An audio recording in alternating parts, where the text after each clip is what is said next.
23553 Daylight Place in Ramona. This is Ian with Build Brothers. Going to go ahead and do a quick digital inspection here. Going to start underneath the eaves, and the home is obviously very well maintained. It's beautiful. There is some minor sun damage to these beam tails at the above the garage door, but for the most part, as we work our way around this home, the wood looks really good, and that's a great sign. That's going to save a lot of money when this house gets re-roofed. Looks like it's been painted fairly recently. This south side of the home does get beat the most by the sun. And so naturally it needs paint more often than the rest of the house. So it looks a little sun damaged over here, but around the rest of the house, the paint appears to be in really good shape. Let's go ahead and work our way to the roof and take a look at what we see up there. We've got 1999 construction, so that means this roof is about 27 years old. In Southern California, concrete S-tile roofs similar to this should last between 30 and 35 years with proper maintenance. Unfortunately, they don't last forever. The tiles are in really good shape, except for the broken ones, but there's very little moss or mildew growth on them. They look nice and clean. This is called a Malibu or a W tile, and basically a low profile S tile. It's strong. I can walk around on it without breaking it, and it can be reused when this home does get re-roofed. Basically, the concrete tile is not responsible for waterproofing. It does the water shedding, but the underlayment underneath the tile is what's responsible for waterproofing. The home does have considerable detail, and so that's taken into consideration when pricing the new roof, and that does create some vulnerability and area for leaks. A simple roof will not leak as fast as a complicated roof. All right, first and foremost, we're gonna check the underlayment in a couple areas around the roof. And this is pretty consistent with 27-year-old underlayment. It is very badly worn. It's got evidence of moisture on it, and unfortunately it looks like it is at the very end of its life expectancy. The underlayment's always going to look worse than the rooftop, and so obviously it's critical that we check that. I will get that tile back in place before I get off the roof. The valleys all look clear. They're not quite as open as we'd like to see, but there is no big mature trees around here leaving debris in those valleys. So they're working properly. The metal is installed properly. That all looks good. All of the metal flashings are intact and properly installed. Those look good. They could use a new bead of mastic around them. As we see here, the seal is broken between the metal flashing and the PVC pipe. That's what's called a sewer vent.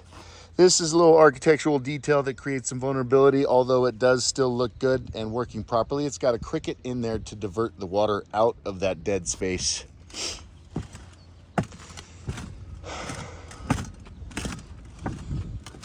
We did notice quite a few broken, cracked, and or out of place tiles on this roof. There are 3 or 4 along this ridge here, another couple over there. There's a few underneath this solar array. Very hard to see all of the potentially broken ones underneath the solar array.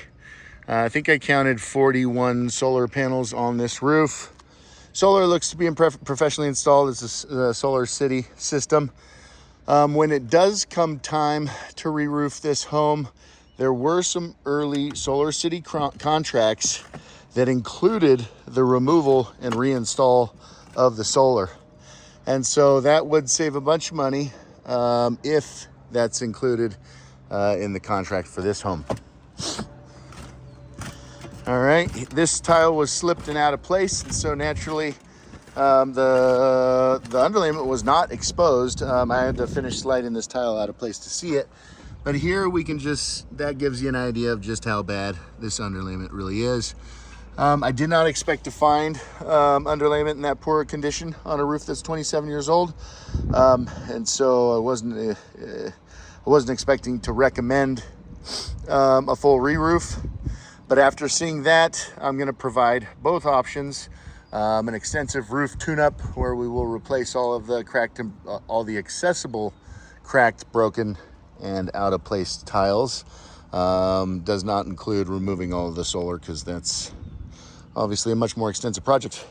But these ones are, for whatever reason, they didn't have any nails. So sure enough, we slide that down, and the underlayment is consistent throughout. It's it's in really bad shape. And unfortunately, at the very tail end of its life expectancy. The roof does have bird stop and drip edge. That is a piece of metal flashing that goes between the tile and the gutter, or between the tile and the fascia. And I see drip edge on some parts of the home. Maybe these two gables were an addition off the back of the home at some point. Maybe they're not original, but tough to say exactly why I'm finding drip edge in some places and not in others. Again, I will get these tiles back into place before I get off the roof. What else was important to show you?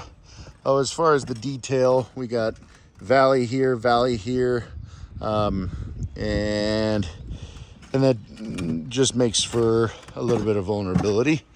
And then when the roof gets replaced, well, the valley metal and things like that, those new materials just add up a little bit and change the price of the new roof.